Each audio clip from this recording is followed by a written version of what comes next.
água é um recurso essencial para a manutenção da vida no planeta Terra. Apesar de 71% da superfície terrestre ser coberta por água em estado líquido, 97,5% desse total encontram-se nos oceanos e apenas 2,5% que estão nos rios e lagos são utilizados para consumo. O Brasil detém 16% das reservas de água doce do planeta e erroneamente fez-se alusão de que tais reservas eram inacabáveis, o que influenciou para uma cultura de má utilização e exploração sem controle, que somada a fatores climáticos geraram hoje uma das maiores crises hídricas do país. Dentre nossas reservas de água doce, temos a Bacia Hidrográfica da Amazônia, constituída pela mais extensa rede hidrográfica do mundo. Apesar de toda essa extensão, o Estado ainda sofre com problemas de abastecimento, que mesmo reduzido nos últimos anos, traz consequências alarmantes em relação à utilização de recursos subterrâneos. Entendamos historicamente como se deu essa relação. Manaus é o principal dinamizador da economia do Amazonas. Entre 2002 e 2009, seu PIB cresceu 48,8% e o PIB per capita 97,9%. É o sexto maior PIB dentre as cidades brasileiras. Tem como principal percussor a Zona Franca e consequente crescimento de ofertas de emprego. O núcleo urbano cresceu rapidamente para as regiões periféricas.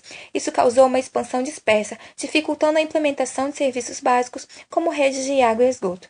Devido à expansão, o sistema de 3 captações no Rio Negro, onde a água era distribuída por adutoras, tornou-se ineficaz, pois não havia o alcance nas zonas norte e leste da cidade. A saída foi um subsistema de 118 poços que captava a água de um aquífero subterrâneo. Em 2007, 600 mil habitantes permaneciam em situação de abastecimento precário e 250 mil não tinham acesso.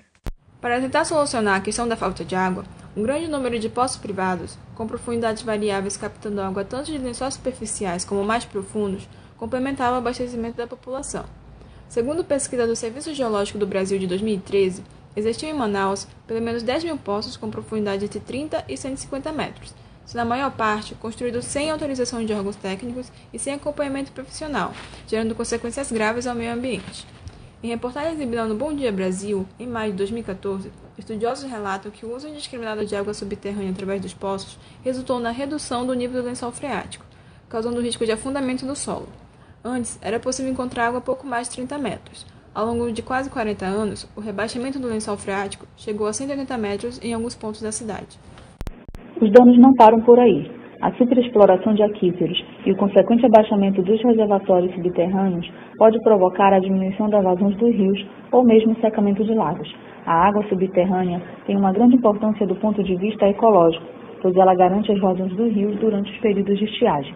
E por mais distante que pareça, as consequências podem chegar a outro extremo do país, através do fenômeno conhecido como os rios voadores, formados por massas de ar carregadas de vapor de água acompanhados por nuvens e que são propelidos pelos ventos. Essas correntes de ar invisíveis passam carregando a umidade da bacia amazônica para o centro-oeste, sudeste e sul do Brasil. Ocorre a diminuição dos reservatórios subterrâneos, diminuição da vazão dos rios e secamento dos lagos, gerando menor umidade do ar e menos nuvens carregadas para outras regiões, provocando menor intensidade de chuvas.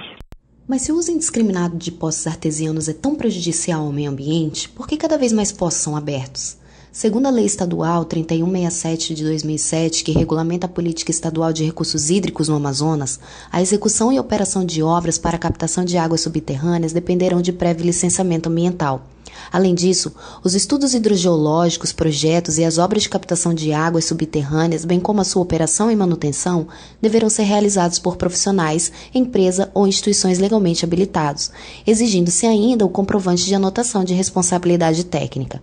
Mas quem fiscalizaria tais irregularidades?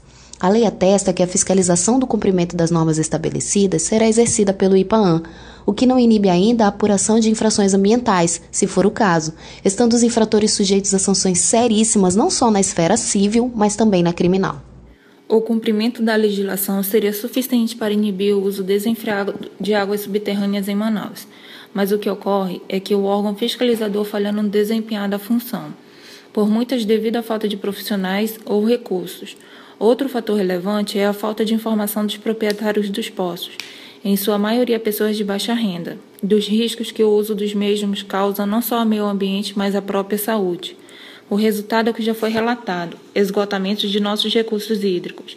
Diante disso, faz-se extremamente necessárias políticas de conscientização popular, através de palestras, visitas em residências nos bairros de maior incidência, além de maior intensificação de agentes fiscalizadores, Preservar e fazer o bom uso de nossos recursos naturais é a melhor forma de conservar uma vida saudável e longínqua de nosso planeta.